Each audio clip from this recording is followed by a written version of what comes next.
Viral korėjietiška pudra. Taip, mes ją išbandysim. Bet pirmiausia, pasidarykim visą skincare rutiną su Tirtir kosmetika. Tai išbandysim drėkinantį Milk toniką.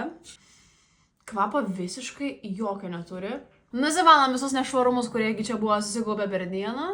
Aha, o aš galvoju, kad valau veidą, va, pasirodo, yra dar likučių, ką reikia nuvalyti. Toliau keliam prie veido drėkinimo ir panaudosiu Ceramic Milk serumą, kuris taip pat neturi jokio kvapo. Porą lašiukų.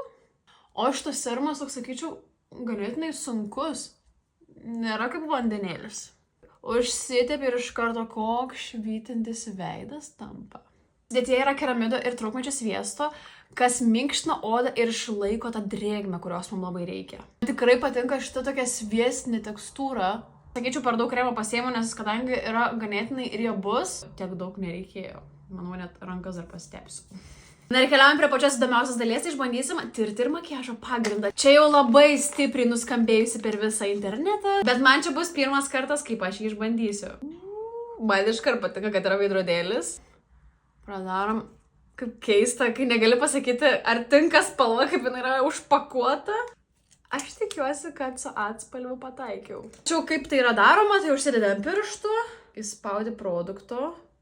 Liktais mačiau, kad reikia šiek tiek jį nutapšnot. O, maga, kiek jo čia daug. Nubandom.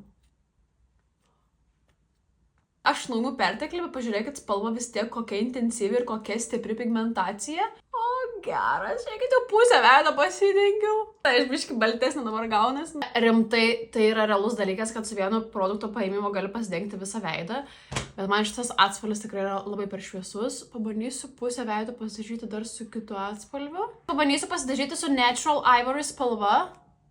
Nu ir va, kaip pataikyti su korėjietiškais atspalviais. Pavyzdžiui, man šitą atrodo, kad man yra per geltona, šitą per balta. Man šitie abu 21 atspalviai tikrai yra per šviesus. Kaip sakoma, nieko nėra nepatvarkoma, tai mes čia su visais bronzeriais susitvarkysim, bet nesvarbu tie bronzeriai. Aš norėjau parodyti, kaip tobulai atrodo veido oda. Jinai žiauriai gražiai atrodo.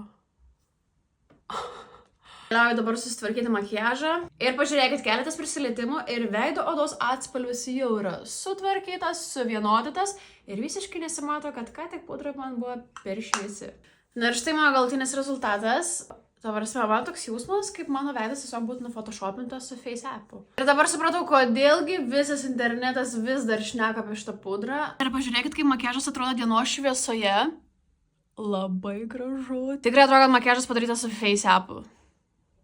Viskas tiesiog nublūrinta, susmufinta.